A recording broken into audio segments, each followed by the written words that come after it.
Welcome, Tanmeet Sethi, to the Wild Wonder podcast. Thank you for having me. I'm so happy we made this happen. I actually received your book, Joy is My Justice, through an advanced copy from Hatchet Go. I don't think I mentioned that to you. No. But I just wanted to share that I was very grateful to have received it because it validated me in so many different ways, but specifically in how joy and grief can live simultaneously. And I think that was a very powerful part of your book, or at least it was powerful to me, and it really helped me move through some things myself. But I'd like to know why this book, why now? Mm. I mean, I think even more than ever, the world is sort of, catastrophic every day in many different ways. And our lives are also hard and in our own personal ways. And it really feels to me like the time is real that we have to understand how to thrive, but Mhm. also how to collectively achieve some liberation through this. And the only way that I can see is to really embrace our pain and grief, dig into that deep well where joy also lives, and allow ourselves to all feel a little more free and safe in our bodies. Mhm. And you didn't come to this wisdom out of the clear blue sky. I believe there's a wisdom teacher that makes his appearance time and time again in your book. Do you mind speaking to that? Yeah, I love that wisdom teacher. I love that. Mhm. We call him our teacher all the time, but Kristen's referring to my son. And when I was 9 months pregnant with my third child, my middle child, the son that we're speaking of, his name is Zubin. He was diagnosed with a fatal disease and a degenerative one at that. So a kind of an ALS for children is what it's like. It's called Duchenne muscular dystrophy. And really, in that moment, I was catapulted into this sense of how am I ever, at that time, really, I was categorizing it as how am I ever going to be happy? How am Mm. I ever going to find joy? This is just so tragic and not what I had dreamt of for as a mother. Mhm. And it was really in those moments and on that path starting that I understood more closely that, I had been working very intimately with my patients for already 10 years then, and really seen that what people came to me in primary care for was really less about their diabetes and high blood Mhm. pressure and more about their feeling of disconnection and lack of belonging and Mhm. discontent. And I started to resonate even more with that. And it was in that path of me looking for joy despite all of this Mhm. that I really started to see the seeds of it for all of us. So, yes, he has been my wisdom teacher. And in fact, he says often, Mama, you would not know anything without me. I said, yeah, that's true. That's great. So, so he's right. I think that he has helped me see it in many other wisdom teachings, and everyone's life has them. It's a matter of when we wake up to them. Right. And stepping into this, how did you feel? Because I know in my own moments of grief, I think the most difficult parts often are when you share that grief with another person and they respond maybe in a way that isn't helpful to you. Did you find that as well? Yes, I still find that. Yeah. I know I really, really am not just saying it. I know people mean not to be harmful or Mhm. not helpful. But the truth is, people are woefully inadequate at sitting with pain. And Yeah. so they all want to push it away. I mean, I can get that at a human level. And then also as a human, it doesn't help me, right? So Mhm. people will often say things like, at least you have two other children, Mhm. or at least you funneled it into a purpose, or, sort of dismissing the pain Mhm. in of itself. And I find that so not helpful and Yeah. actually harmful because many times what we're doing is having some of that sort of toxic positivity speak to Mhm. others. And the neuroscience actually shows that it actually incites our amygdala, our stress system. It makes us feel under attack. Mhm. And I feel that emotionally in those moments, but the science really backs that Mhm. up. And I agree with you. I think when we're in grief, I've, since then really come to many people who are important to me. Some I've let go, right? I mean, Mhm. this Yeah. journey allows that to happen, but to those who are really close to me but woefully inadequately did not show up for me, Hmm. I have told them that. And I have asked them, why didn't you come or why didn't you say anything? And invariably, the answer is some version of, I wasn't sure what to say or I didn't know how to do that. And I try to guide them and say, all you have to say is, I love you, Yeah. or I'm here listening. Really, I'm not so naive to think you can fix it. Right. Right. I'm just trying to share it with you, right? Hmm. And to be So, seen as a person, and to be allowed to have that pain. I've found often the hardest part in that sharing is the preconception, I believe you speak about it in your book, of other people about how you should be feeling. yeah. About like, oh, you should be horribly depressed. So when somebody thinks you should be horribly depressed, then where is there space for joy in that? Yes. And I do in my, and maybe this is for many people listening in their family culture, but in my culture of origin as well as my family culture, you make everything better. Hmm. And that it can feel like what's wrong with that, but what's wrong with that is there's no space to be who you are in that Hmm. moment. And so I really had to kind of guide others in understanding that trying to make me feel better was not going to actually help me. That was going to erase my feeling of being seen and heard Hmm. and held. Right. And, if anyone who's gone through any grief, which I pretty much can guess is the entire human race, Yeah. we know that what we need is connection, not isolation. Hmm. And so, even in, a way that might not be intuitive to people, Kristen, is that Hmm. sometimes people will say to me, well, I didn't want to tell you about so and so, their suffering because you have too much or it's Yeah. not as hard as yours. Hmm. I find that also dismissive that I Hmm. can't be a human that also wants to be there with you too, Hmm. and who doesn't want to feel like an outcast that I have some weird thing that we Hmm. can't talk about your whole life with. So there are so many ways that I think we give more power and hierarchy to the suffering than we need to. Yeah, like there's degrees of suffering. Like there's certain suffering that's worse or better than others. Like we could make that trade when really we can't. We Um, can't. and I And think, oh, mhm. go ahead. No, no, I was just going to ask, sometimes the hardest part in talking to our loved ones is talking to our loved ones. Like, how did you broach that conversation? Yeah, well, first I'll say it took me a while. Hmm. I kind of felt like I had to take care of myself first, and I was Hmm. spiritually struggling, and I didn't have time to worry about why they weren't showing up for me, and I kind of let it go for a few years for most of them. And then when I felt like I was strong enough to really sit with them and hear them, then I went to them and I just said, I want to tell you something because I know you love me.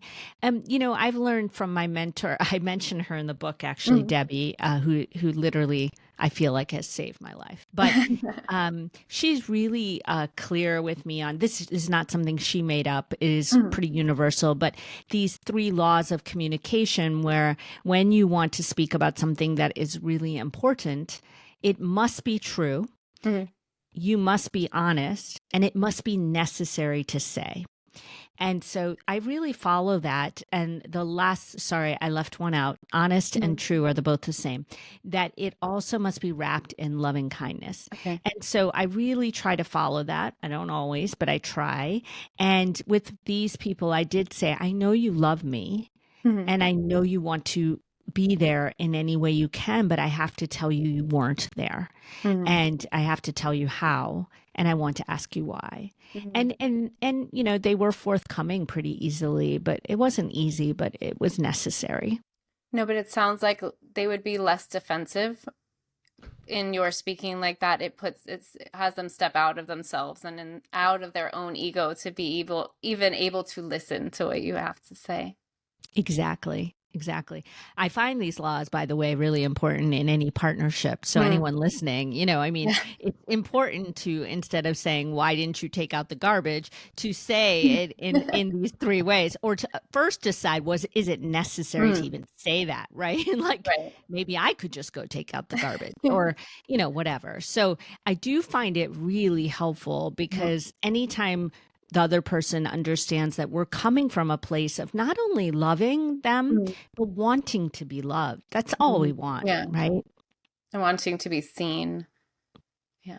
If you don't mind, can you, so for anybody taking notes, if you could go through the what you need before you start one of these tough conversations. Yeah, yeah. So it must be true. You must be honest in it. That's one Mhm. thing. And you must adhere to that, because going into a conversation like this and not saying your truth is not going to help. It must be wrapped in loving kindness. So coming from that place of compassion and love.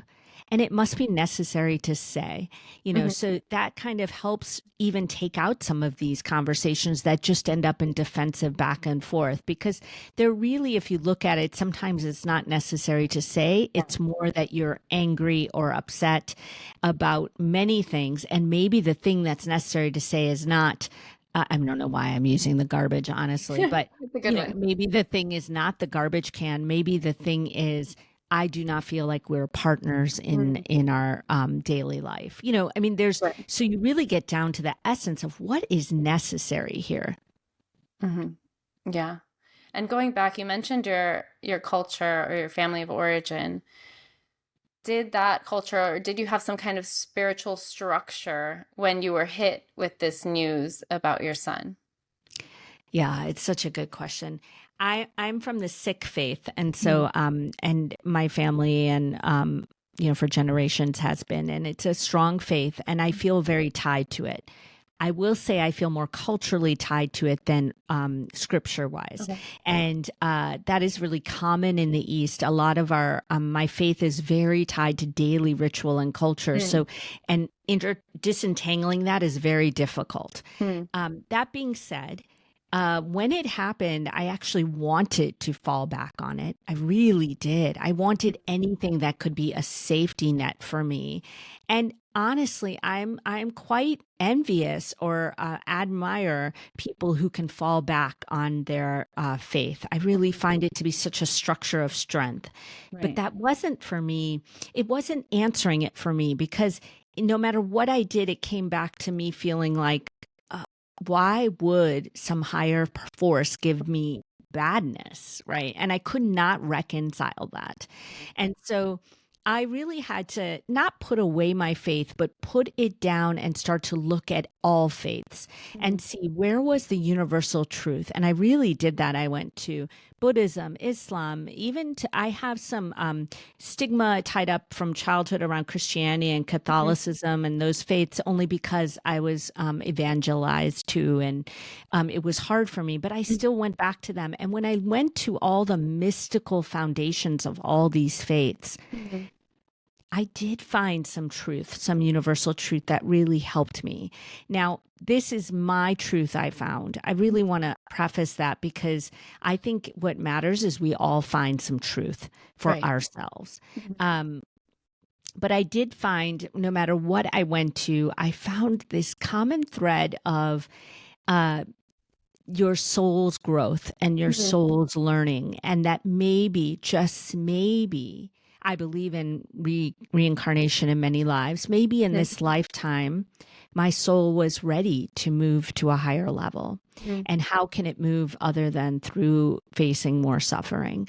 For me, that's been a truth. It's Mhm. not it's very different than there's a good reason this happened, Yeah. or I'm glad this happened. I don't espouse any of those. But what Mhm. I do think is that, as Viktor Frankl said, who many people might know as the famous psychiatrist who wrote Mhm. Man's Search for Meaning after being an Auschwitz survivor, he says suffering is just suffering without meaning. And I Mhm. really have found that to be true for myself.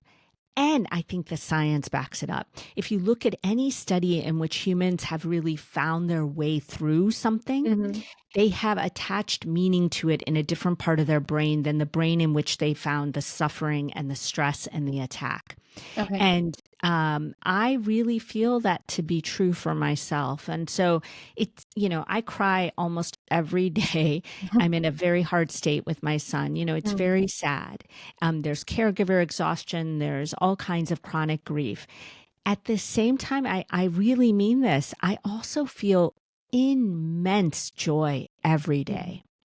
And they are so intertwined for me that I cannot disentangle them, because one allows me to feel the other and Right. one allows me to hold the other. So that is what I can say about faith for myself. It's kind of the idea of like, well, I think there's two important things you said about our ability as humans, as Viktor Frankl said, to attach meaning to any circumstance. And then it's how we move through it. And if we accept both the suffering, then we could feel the joy, but we can't do one without the other. It's kind of like if we blunt out the suffering, then we also can't feel joy, because in order to, and you tell me because you're the doctor, but I feel it in my body that when I try to not feel suffering, then I don't feel anything at all. Yes. I mean, Kristen, you just struck on something I say almost every day, for sure every week, to patients, which is, if you numb to your pain, you will numb to all of it. You will numb to your joy. And you are so, so right about it. I think after 25 plus years of taking care of patients and around the world in global trauma, I really have seen that the people who are unable to find joy have also distracted and numbed themselves from all of their pain for good reason. Mhm. But in the end, it doesn't serve us well. Do you feel, now that you say that, it's just coming to me, do you feel that that's one of the reasons in the Western world why we have so many addictions, be it alcohol, drugs, television, social media, because we have this inability to really, in this very like happy, positive, everything's good society that we live in, we have the inability to really tap into our suffering. 100%. I think it's more of a worldwide problem than just the West, Okay. though. But I do think that we have, we have a very whitewashed wellness culture that is very full of platitudes Mhm. and happiness hacks. And, I think it's harmful. I think the mental health conversation needs to change.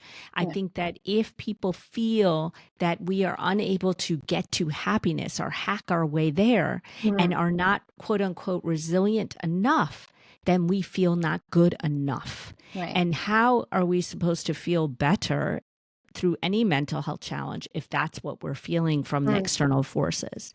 So I 100% think we need to think more about making a distinction between joy and happiness, Mhm. and both are welcome, but there is a difference. Mhm. And making a distinction between, or I should say, calling out when happiness is a privilege. You Mm. know, it is a beautiful thing, but you cannot happy your way out of poverty and oppression and body violence and war. And to say that somebody in Gaza right now can hack themselves to happiness is a gross Mhm. offense, really. Mhm. And so, what we must consider is, how do we speak about this? How is our language? And language can be oppressive. Yeah. It like the first thing that comes to mind is all these like memes and things, or like social media posts on manifestation. And I Hmm. think, oh, how lucky that you can just positive you're thinking your way out of whatever situation you're in, when most people don't have that privilege. Exactly. I think, I don't know if you're familiar with Tara Swart, who's a neuroscientist in the Mhm. UK. She does some beautiful work around manifestation to really show the Mhm. science of what it means and how it can be used. I think she does such a good job of disentangling this sort of wellness culture speak around manifestation, because I'm with you when I hear someone saying, I manifested my first $1 million. And, you know, um, Mhm. I think we're doing a disservice by the way we're saying that. That's not what happened. You might have worked really hard. Mhm. That's great. Or you might have had resources and worked hard. I don't know. But there's different ways to talk Mhm. about it than just thinking that we imagined it to be true and it came to us. Yeah, absolutely. And then just going back, you made a distinction between joy and happiness. Can you elaborate further to really define what those two words mean? Yeah, thank you. That's such an important place to make sure we have clarity. So, when I define it, what I say is, and I think this has been true in my own experience, but also in 25 years of patients, so a lot of human experience, is that Happiness is binary. It's either here or not. It's a cognitive construct attached to some evaluation of outcome. Did I Mhm. get that job? Did I get that house? Did I? None of this is bad. None of it. But it is a binary attachment to outcome. Mhm. Joy is very different. Joy emerges from the same deep well as our pain. And it comes from opening up to our pain, allowing that continuum, as you said, to be opened up to joy. Joy is this deep knowing that we can have our pain and feel moments of connection, love, and meaning through the pain. It is the exact reason why you can be at a funeral for a loved one and be crying and so sad, and in the same moment laugh with a family member about a way that that person was so beautiful or irritating, right? Yeah. And that laughter comes not from mockery or Mhm. dismissal of the pain. It comes from direct embracing of the pain. I miss them so much because, Mhm. and so if you look at that, it's the clearest tangible way I can explain to people how joy and pain can coexist in the same moment. I know for myself, even in moments of literal exhaustion and grief with my husband over my son, we can laugh or embrace about how glad we are that we have each other.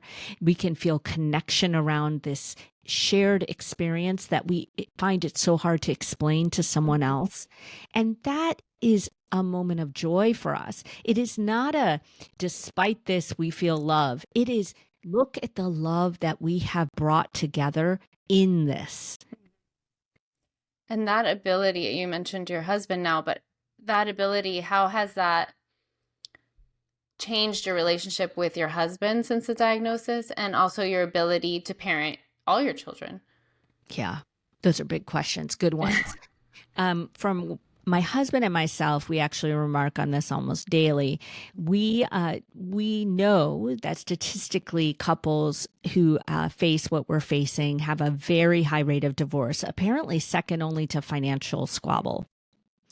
Uh, and we knew that and we were strong going in, but we knew we needed to commit to making this work. And so we have done that. We have really shepherded each other's spiritual journey. We have really integrated the tools that I talk about in my book for joy. We integrate them as a couple. So, we have a gratitude board. We have ways that we express our love, our compassion. We have ways that we move together, all of these things. It has become, I think, one of my greatest sources of comfort through this, for sure, is my husband. And we say that to each other all the time. So I feel very fortunate, but it is not just luck. I think we worked on it as well. It didn't just happen. So that's that part. With Mhm. my other children, it's hard for them to live this experience. And I honestly, Kristen, I'm going to say it right now. I don't understand their experience. I can't because I have never had a sibling go Mhm. through this. Mhm. So, but what it has taught me for sure is that I have learned very strongly through my work as a physician, but definitely through my son, that I cannot fix anyone. I cannot fix anything. All I can do is be here as a guide and a facilitator, a support. And so, with my other two children, that is very deeply embedded in me. When they are struggling about my son, when they are having general life struggles as young teens and adults, um, it hurts and it's painful for me, but I have every ounce of knowing in my body that I cannot fix it. And all I can do and everything I can do is to just be there and love them. That is hard, but also freeing, Yeah. really. I mean, I think that's the most difficult, at least for me as a parent, to be able to Yeah. not do anything. Because all you ever want to do as a parent is like fix everything or at least make it easier in some way. Yeah. Um, I'm if with you. you, it's the first instinct, and it's so hard to like reel yourself in from that, Yeah. especially as they get older. But did it help that your husband or your children share the same philosophy or spiritual background, or is it something you kind of had to melt together? Yeah, for sure we had to melt together because my husband actually doesn't come from my faith. Mm. Um, and then, who's to say? I guess it'll be written what my kids believe, right? Right. And what they also come to say is their philosophy around suffering. I can't say that they share the same philosophy yet. Mhm. They're emerging and developing that. What I can say is that they respect what I've come to, and I hope that it offers a model for them Mhm. to make whatever they need to make as their truth. But as you know from reading the book, I'm very clear that I cannot define anyone's joy either, Right. because then I will have worked in the same system that took it away from us. So they need to find their own joy. But I hope that these touchstones have given them something to work with. That's what I'm hopeful for. That's so important. And you mentioned a few of the tools you use in your family. We're not going to go through all of them. I think people should read the book.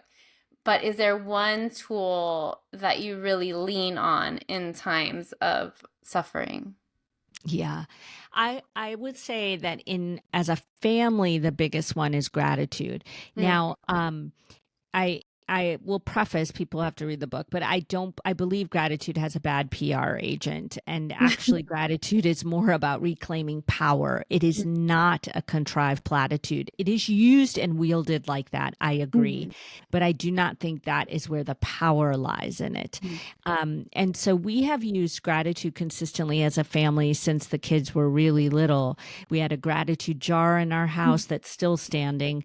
No one's contributed to it in a while, but it had little post-it notes next to it, and anyone could put a post-it note in it anytime. And then on Sundays, we would read them. They would be things like, I'm grateful for my Legos, or, it was just really sweet gratitudes. And that was really beautiful to just remind us of the goodness. Mhm. We do gratefuls every night at dinner as a family. So we go around and say our up of the day, our down of the day, and our grateful. And you do not have to have an up or a down if you don't feel like there was one, but you have to have a grateful. It's a Okay. non-negotiable. And so that's one thing that we've done together as a family since the kids were little. And they would remind us if we forgot to do it, it would become such a sort of marker of the dinner table. So those kind of things, my husband and I have a gratitude board in our bathroom just between he and I. There's chalk and anyone can add a note. And it's a beautiful thing to walk in the morning and see a little thing about That's so something sweet. that he's grateful for, right? And so it is not about dismissing our pain as a family, but it is really about remembering that there is indestructible goodness in our Mhm. lives. No matter what is happening, there is still goodness that helps us hold the hard. And Mhm. that is why it's so powerful. And so we really try to remind our children, often about all the goodness that we have. And there's a lot of hard. So the goodness just helps create space. The way I see it is that the hard will take up as much space as you allow it to. Yeah. And I want it to be there so that I acknowledge what it's doing for me and to me. But I don't want it to be all of my space because then I'm wallowing in darkness. And Mhm. I have done that many times. So the more I can add to the space with joy and goodness, Mhm. the more it buoys the hard, right? It's just easier to Yeah. lift. And so that's all. It doesn't take it away. It doesn't change the course of my son's fate, but it does change the way I live it out. Yeah. I think what's difficult, at least for me, with gratitude, and maybe it's the way I've been doing it, but it's most difficult on the days that are the darkest. I feel like I'm just saying things. Do you Mm. think it's still valuable to do, even if you feel like they're just words coming out of your mouth and you're not like feeling it in your heart or in your body? This is such a good question. Okay, are you willing to play with me a little on this? Sure, sure, sure. Like, let's say it's a really dark day for you. What do you mean you're saying things? Like, what might you say that would I might be say kind of I'm so grateful for our home. I'm so grateful for okay? the work we do. I'm so grateful like that we have, our cats, our, food on the table, all these things. And I am, mentally, I am grateful for these things, but I'm not feeling it in my body. Like I don't feel a heart connection to these words as they come out of my mouth. Okay, I love this question. So there are two parts. One is that I still think it's helpful. You're reminding yourself of the goodness, but I think there's a bigger piece here. One is that if you really aren't, because I agree with you, it can't all be cognitive, right? Mhm. If you are really not feeling that, then I would move into gratitude in a different way on that Mhm. day. And so if I'm having a really dark day and all the bounty of my life is not really palpable for me, even when I say it, I will sometimes say to myself something like this: I am grateful that I feel all of these emotions because it means I'm still alive. It means I haven't lost yet. It means I still have my humanity. If I can hurt this much, it means one day I can love this much. So I remind myself through gratitude of so many things. I Mhm. think starting with the bounty that is in front of us is important because Mhm. it's a continuum. But when I can't feel that, then I move into my heart. I just Mhm. start having gratitude for the darkness because I must be in my humanity if I can feel it. Right. I must not be numb to this life. So here I am feeling it. And isn't that what being human is about? Now, it Mm. doesn't mean that that moment I'm catapulted into blissful joy. Let's Right. not be unrealistic. What it does mean is that it reminds me that this too is part of the process, Mhm. and this too shall pass into what I do not know. It might be harder, it might be easier, but this is just part of life. So you can see how Right. gratitude just starts, the layers and the nuances of it are quite powerful. If I'm crying, that means, like, as you said, I'm not numb to all of it. Mhm. Yeah, and I think you also are speaking to like an expectation with gratitude, not just an expectation, but I think we also, maybe it's just me, but also with some of these gratitude practices, we kind of think like, oh, if I do A, then I will get B. If I Yeah. do this gratitude practice, then once I'm done, I'll be in a better mood, I'll blah blah blah blah, all these things will happen. And I think you're setting the stage for like the proper expectation, which is like, yes, things are dark right now. Yes, I'm hurting incredibly badly. And I think you said something profoundly important, which is that I'm still tied to my humanity. And for me, I feel like if I'm tied to my humanity, then I have compassion not only for myself and for others. And that's a much better place to be than the deep, deep darkness where there's nothing. Yes. Yes, and yes. And I think that, it is scary when we numb to things in the world, for instance, Mm. when it becomes second nature or we don't want to hear about it, or that scares me Mhm. because I think then we're losing part of our humanity. And what I do say often, I really mean this, is that, systems of oppression and suffering in our life, all those things, they thrive when we do not. They Mhm. thrive and gain power when we are not thriving.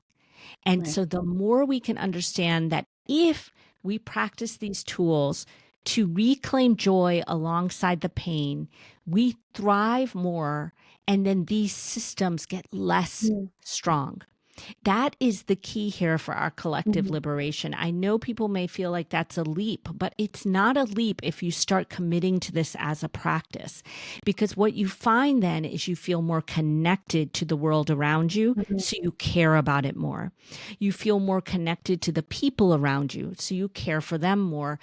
And you care for yourself more. Because if you care about the world around you, that means that you revere and respect your place in it. So Mhm. we all will care for ourselves and others in a deeper way. I don't believe in this caring for myself so I'll be a better doctor or Yeah. wife or mother. I really, I used to think that. Mhm. And then several years ago, I had a moment where I thought, aren't I supposed to just take care of myself because I'm a sacred human being and I deserve it?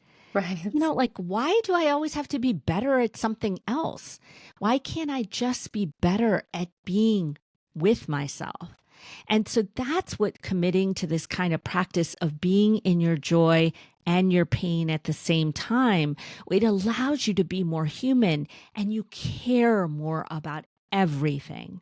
And so it is the path to liberation for all of us if we actually care about what's happening to everyone, right? Not just, oh, that's not going to happen to me. I don't live there. Hmm. Yeah, I think it's this myth that we have to that we can't take on all the suffering in the world. Obviously, we can't take on all the suffering all at once. But I think it's a myth. I think a lot of people believe that if you step into that suffering, then it's going to be so overwhelming that they're not going to be able to do anything or their life is going to fall apart or Lord knows what they think. But that they don't even want to dip their toe into that suffering for fear of being overtaken. I think that there's a big part of that. And I also think it's quite biological, right? Mm, I mean, suffering is a threat. mm, It's an attack, and we were evolved to take care of ourselves and survive. And so, why would we want to even deal with something that could bring us down, mm, right?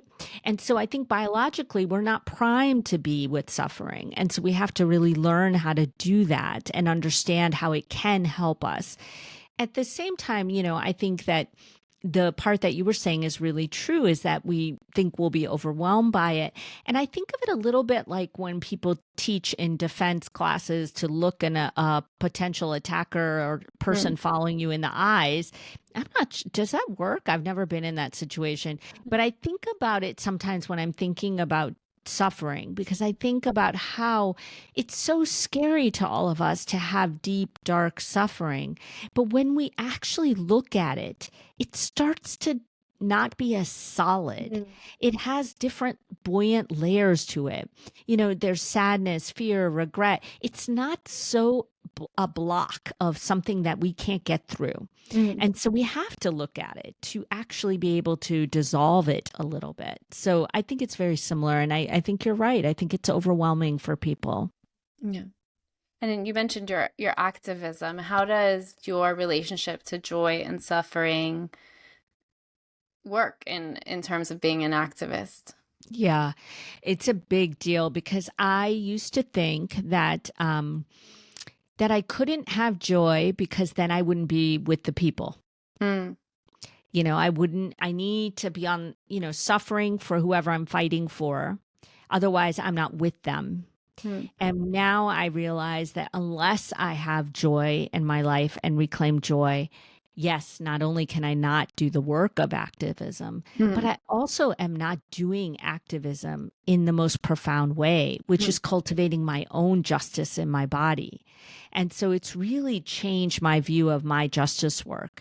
I, mm, I know very clearly now that I need rest and joy along with the anger, fear, and protest. And I value my anger, but I don't need to make it overwhelming without some moments of levity and joy and rest. And actually, I don't think it's as productive or useful without all of that. So it has changed it profoundly mm. for me. I know that it seems like it would just lead to burnout to continue in that state of like anger and worry and, profound grief. But is there a chemical process that happens in the body that gets most people to continue down that spiral of like hate and sadness and fear and needing to do all those things and not moving toward joy? God, that's a really good question. I don't think that we figured out if there's a chemical process. We do know that there's an inflammatory process Mm, that keeps brewing. So we do know from studies that people who sit in deep anger actually die earlier of heart mm, conditions that actually have more inflammation in their body and from biomarkers that we look at. I think that it might there and there may be chemical process. I'm not aware of it. Um, other than that, the more stress and anger you're in, the higher your cortisol levels are. And as those keep going out of whack, it is very hard to actually re-regulate them without Mm, intention. So that's probably part of it. But I think that there's also a piece of it, which is that in the neuroscience, we know that those neuronal connections we make around mm, stress, of how we react to stress, get stronger and stronger the more we practice the same mm, connections. And so I think it becomes almost too easy of a familiar road, mm. a paved road that our brain takes easily, and our brain wants the easiest road always. Okay. And it's so hard to repave new roads. That's why when we're learning how to not react with anger every time or to combine it with something, it feels messy and hard Mhm. because it is. And so I think that it's just too familiar and too hard for, and so we go back to our most instinctual survival mechanism. Yeah, that makes total sense. And is there a way, do you have a physical practice that takes you out of that mode, that in a way that you can show yourself love and self-care and that moves you physically into joy? Yeah. Yeah. Well, I don't know that it moves me physically into joy right away, but I definitely, when I feel myself, I mean, this just happened the other day.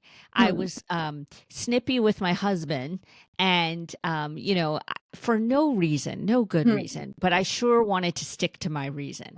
And, I had to literally remove myself and go do some deep breathing because I had to figure out what was sitting under it for me. And it's not that you need to know right away, Hmm. but I needed to make space. And often with deep breathing, when we activate that vagus nerve of our Mhm. parasympathetic system, what we do is also activate the neuronal and chemical pathways of connection and love Mm. through oxytocin, through our amygdala, through many processes.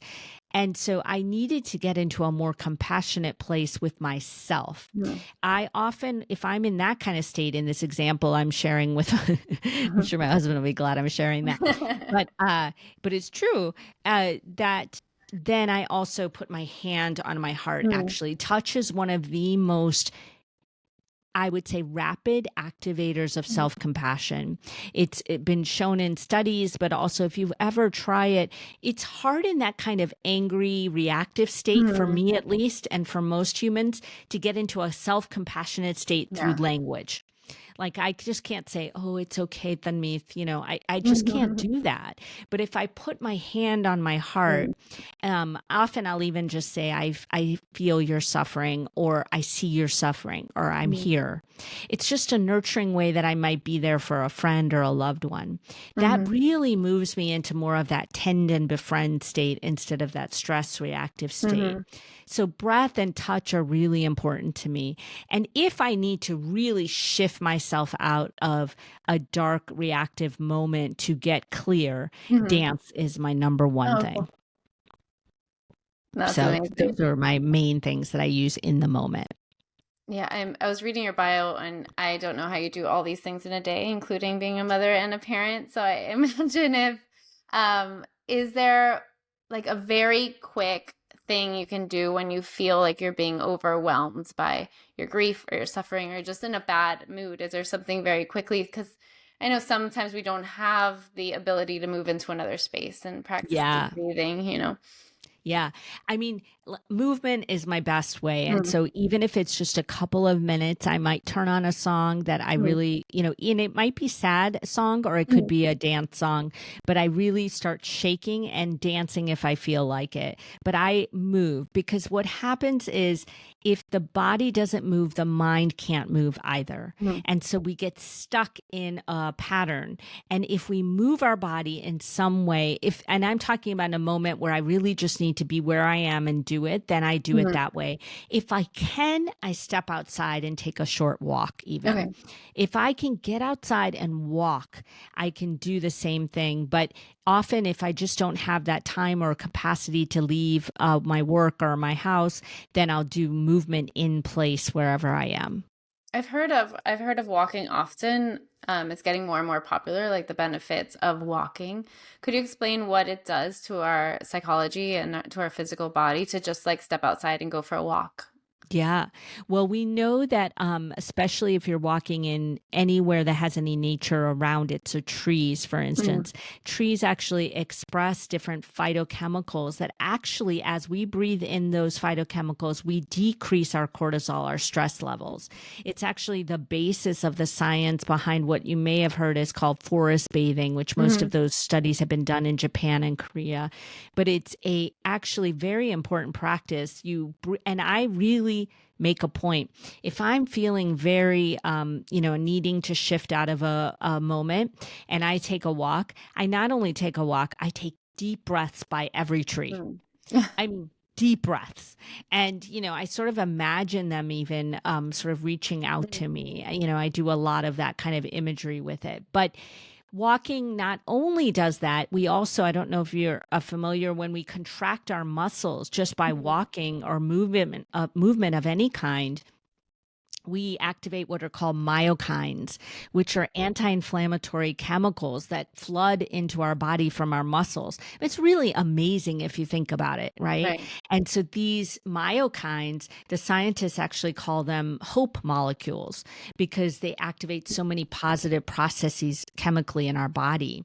So we're contracting our muscles, we're getting those flowing, we're breathing in the chemicals from the trees, and we're actually moving our mind by Mm, moving our body. And so, whether you're rolling in your chair, walking with the walker, or walking or running, if you can just get outside, it really can change where you are and give you a little bit of a chemical shift. I also think about like the psychology of actually physically moving forward in space. It Yeah. helps me like disconnect from feeling stuck in that situation. Even if I'm literally still dealing with whatever I'm dealing with, moving forward makes me feel like I'm removing myself or at least getting some traction forward. I couldn't agree more. I think we move, you know, I talk about this in a very short paragraph in the book, but when my family and I did the Camino, part of the Camino de I Santiago in know. Spain Hmm. with my son in the wheelchair, there is a way that I think what I learned through that, because we did it with other people in other wheelchairs. Mm, Um, there was a communal aspect. Now, sometimes, most of the time, I'm walking alone, but I hmm, think that there's a way in this experience I learned that as humans, we just want to move into a bigger story. We yeah. want more than we have been given. And I mean that in not a material way. I Hmm. mean that in a way of shifting our story. Mm, And so I can shift in a walk to understanding that, yes, I have been given something very hard, but I've also been given something hard to learn from. I've mm, also been given an opportunity to show myself that and remind myself that I'm still here. mm, I did not think 15 years ago that I could live this life authentically with joy. mm, Honestly, I thought I could fake it. I knew I could fake it. yeah. I can push through a lot. Mm, And I thought, well, I could do it, but I don't want to just do it, right. and I did not think that was possible, but we can rewrite these stories. And I think you're completely spot on when we're walking, moving in any way, we're moving into something bigger. Hmm. That's just want everybody to meditate on that idea because I love it so much. This idea of wanting more for ourselves and more for our collective. It's the whole reason to show up, I'm sure. It's the reason you show up and the reason you wrote this book, Joy is My Justice. But before we go, I would love to hear, and this might be hard to answer because I'm sure there was many lessons, but I would love to hear what the greatest lesson from your wisdom teachers who've been taught you through this process. Mm. Yeah, there are so many. I think the biggest lesson, though, is really unconditionally loving my life. Mm, I had no idea, even when this happened, I'd had a child before Zubin and I mm, had another one after him. And I know we talk about unconditional love as a parent, but I don't think I really understood mm, it.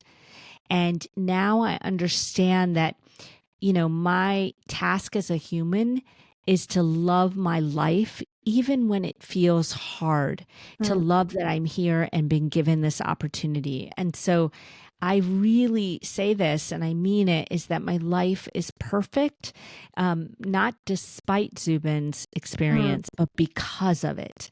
And I really think that, I mean, he will not have a long life, and people can feel like, oh, that's such a pity. But when I think about the lessons he has taught me and so many others in a shorter life, I feel mm. like the value cannot be measured. To know love that way is a Mm. gift. Thank you. I don't want to add anything to that. I just want to thank you for your profound wisdom and for doing all you do for the collective. So thank you, Dr. Tanmeet Sethi, for joining me here on the Wild Wonder podcast. Oh, thank you, Kristen. I hope that it serves your community well. It will. Thank you.